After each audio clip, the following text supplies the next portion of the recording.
Hey, this is Janie Liou, founder of Prime Purpose. Catch me on this week's episode of Jesse T Show. You're fighting the good fight, so to speak, and bringing attention and bringing a voice to this awful epidemic of human trafficking. And for those who don't know, Atlanta is like one of the hubs for human trafficking in the world. And so I didn't realize that until a few years ago, until I've heard it a couple times since then. But what was it that you feel like you were able to accomplish in those 5 years? The message that was being delivered to people, like how were you getting your information out to the world so they could be aware of this? And like, what are some of the changes you thought you were able to help?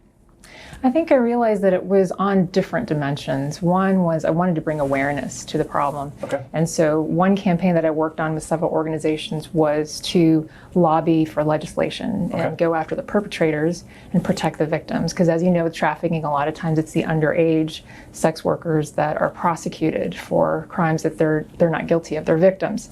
And so that was one avenue. And then the second part was going after the perpetrators. We did this campaign called End Demand. And that was basically to educate the population. You know, you think of business as a product, right? Supply and demand. Sure. Well, this is one of the most sinister types of businesses there is. And so you want to create an end to that demand.